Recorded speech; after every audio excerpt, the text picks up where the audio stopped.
have to learn how to read a tape measure, which I still can't do. My dad would be so disappointed in me.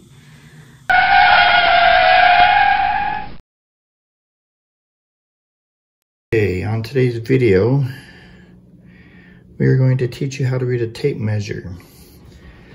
It's pretty simple. First thing to do is look at the outside, and it will let you know how big it is. This is a 25 footer. They come in 30 foot, they come in 3 foot, they come in 100 foot. So this at least lets you know the maximum distance of your tape measure. And of course you pull it out and you're gonna have several inches, feet, stud markers, 2 feet, 3 feet, which is also a yard, and so on, okay? Most people understand that, but what they don't understand is what happens between the inch marks. We have several lines here. So let me try and explain it like this. Let's say that Jill here brings me a beautiful pie. She's really good at making pies.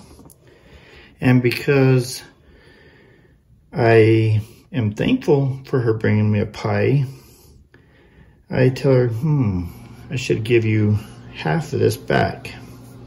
So I cut my line, and if I bring it over like this, is that half?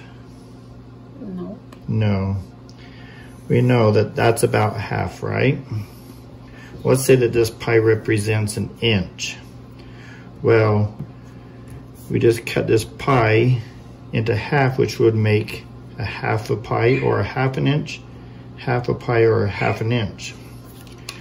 On our tape measure, we have, we'll just do easy reading here between the 3 and 4.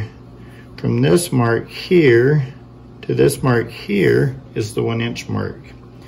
This line right here is the ½ inch mark. It's the biggest, but that represents, so now we each have a half a pie, right? Well, as we're sitting here, there's a knock on the door, and 2 of our friends show up. I'm like, oh, we better let them have a piece of the pie. So we cut each of these pieces into half. We now have 4 pieces of pie, right? Yes. Which would be 1/4 of a pie for each of us, or in this case, 1/4 of an inch.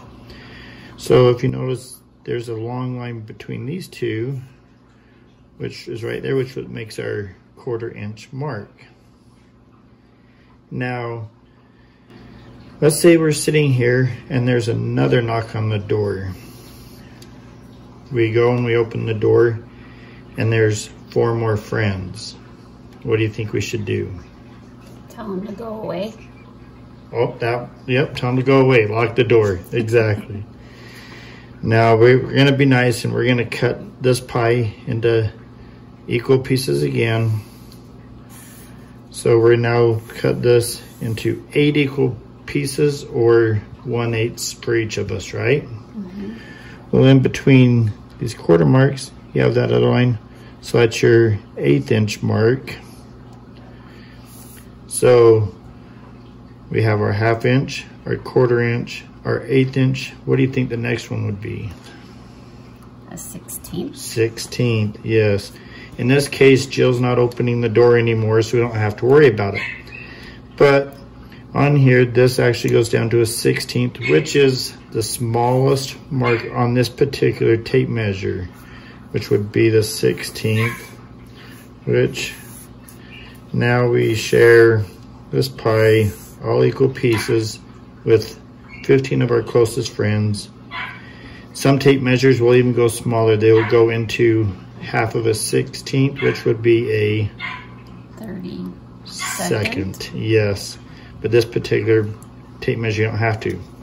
So if someone ordered 3½ pies, we know we got to go 1, 2, 3, and then where's the half mark? Yep, right there, that big line. That would be your 3½ pies, or 3½ inches.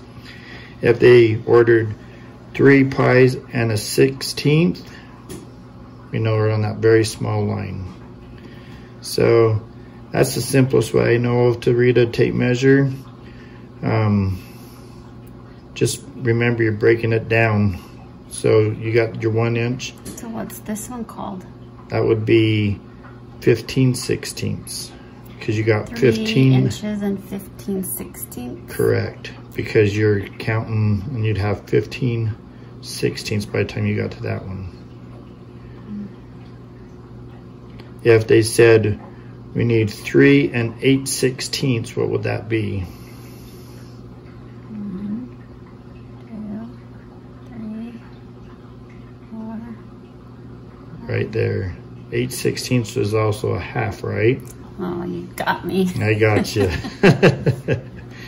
All right. Hopefully that was easy enough for everybody to understand, and hopefully you can read a tape measure a lot easier. Thanks for watching.